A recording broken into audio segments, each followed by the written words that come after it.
Students, आज हमने जिस टॉपिक पे डिस्कस करना है वो है साइटोप्लाज्म। साइटोप्लाज्म क्या चीज होता है? अगर हम इसकी वर्ड स्प्लिटिंग करें तो रहेगा साइटो मीन सेल और प्लाज्म मीन प्लाज्मा या उसका लिक्विड। मतलब सेल के अंदर जो लिक्विड पाया जाता है उसको हम क्या कहते हैं? साइटोप्लाज्म। जो सेल का लिविंग कंटेंट होता है वो दो पार्ट्स पे मुश्तमिल होता है, एक साइटोप्लाज्म और दूसरा न्यूक्लियस। इन दोनों को हम कलेक्टिवली कहते हैं protoplasm. Mean living content of cell is called protoplasm which contains two parts, nucleus and cytoplasm. हमने साइटोप्लाज्म पे डिस्कस करना है। साइटोप्लाज्म क्या होता है? जो aqueous ground substance containing a variety of organelles and instable waste and storage products.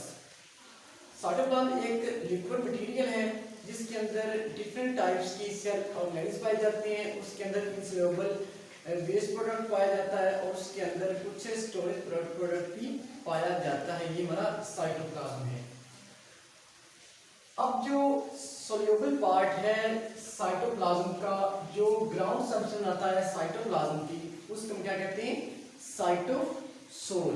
मतलब कि जो कि स्टेबल पार्ट है एक सेल का साइटोप्लाज्म का, उसको क्या कहते हैं? साइटोसोल। साइटोसोल के अंदर बेसिकली 90% वाटर होता है और ये एक सोल्यूशन बनाता है, ऐसा सोल्यूशन जिसके अंदर डिफरेंट टाइप के एंजाइम भी होते हैं, हार्मोन्स भी होते हैं कह सकते हैं, और ऑल दी फंडामेंटल मटेरियल पाए जाते हैं जो लाइफ की सर्वाइवल के लिए इंपॉर्टेंट है। मीन क्या है? All fundamental molecules of life, मतलब लाइफ के लिए जो जरूरी चीजें हैं वो साइटोसोल के अंदर पाई जाती हैं। अब साइटोप्लाज्म के अंदर स्मॉल मॉलिक्यूल्स भी होते हैं, आयंस भी होते हैं और लार्ज मॉलिक्यूल्स भी होते हैं। जो स्मॉल मॉलिक्यूल्स और आयंस होते हैं वो ट्रू सॉल्यूशन बनाते हैं कि ट्रू सॉल्यूशन, जो उसका अपना ट्रू सॉल्यूशन होता है। और जो लार्ज मॉलिक्यूल्स हैं वो क्या बनाते हैं? कोलोइडल सॉल्यूशन बनाते हैं, जो कि सोल भी हो सकता है और जेल भी हो सकता है। जो सोल है वो नॉन विस्कस होता है, मतलब क्या उसका कि वो वाटरी सब्सटेंस फ्लूइड जैसा होता है, वो विस्कस नहीं होता, मतलब गाढ़ा नहीं होता। और जो जेल होता है वो क्या होता है? वो विस्कस होता है, गाढ़ा होता है। और अक्सर जो सेल का पेरिफेरल पार्ट होता है, ये सेल है और इसका जो पेरिफेरल बैरूनी पार्ट होता है, इसके अंदर जेल पाई जाती है और अंदरूनी हिस्से में सोल पाया जाता है। ये थी बात हमने की साइटोप्लाज्म के कंपोजिशन की, मतलब उसके अंदर क्या क्या चीजें पाई जाती हैं। नेक्स्ट इसका फंक्शन क्या है? जो सबसे मेन फंक्शन है वो क्या है कि जो साइटोप्लाज्म है ये वाइटल सब्सटेंस, जो वाइटल मॉलिक्यूल्स हैं, जो बहुत इंपॉर्टेंट मॉलिक्यूल्स हैं, उनको क्या करता है? अपने अंदर स्टोर करता है। मतलब क्या है कि ये स्टोरेज हाउस है वाइटल केमिकल्स के लिए। उसके बाद क्या है कि जो ये साइट है डिफरेंट मेटाबॉलिक प्रोसेस के लिए, जो मेटाबॉलिज्म का प्रोसेस हो रहा होता है सेल के अंदर, उसमें से कुछ ऐसे प्रोसेस होते हैं जो साइटोप्लाज्म के अंदर पाए जाते हैं, जैसे ग्लाइकोलाइसिस है। ग्लाइकोलाइसिस है ये क्या काम पे होता है?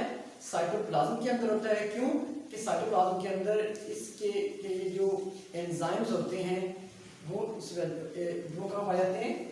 साइटोप्लाज्म के अंदर। मतलब कि एंजाइम के अंदर ग्लूकोकाइनेज है, उसके बाद ऐसे और भी काफ़ी सारे एंजाइम हैं जो कहाँ पाए जाते हैं?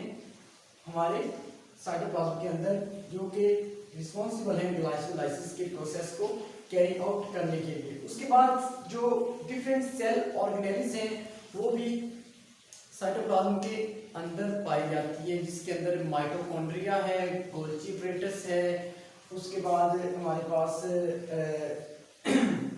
एंडोप्लाज्मिक रेटिकुलम है, न्यूक्लियस है, ब्लास्टिड्स हैं और डिफरेंट तरह के और भी काफ़ी सारे जैसे न्यूक्लियस है। जितने भी सेल ऑर्गेनेल्स सेल के अंदर पाए जाते हैं वो कहाँ प्रेजेंट होते हैं?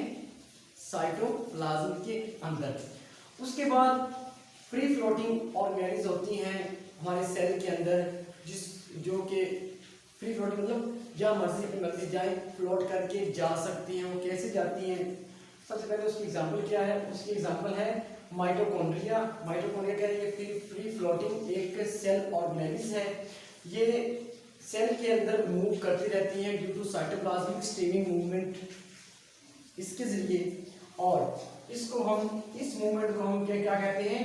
Active mass movement of cytoplasm, मतलब कि अपने मास जो उसके अंदर मास है उसको लेके वो कहीं भी चाहे वो मूव कर सकती हैं। ये तुम्हारा आज का लेक्चर, उम्मीद है आपको समझ में आया होगा। एंड एक रिक्वेस्ट है आपके लिए कि आप मेरे चैनल को जरूर सब्सक्राइब करें। आपके लिए ये लेक्चर्स फ्री होते हैं, सिर्फ जो फाउंडर होता है वो इतना डिमांड करता है कि आप उसके चैनल को सब्सक्राइब कर दें। So kindly don't forget to subscribe my channel. अल्लाह हाफिज़।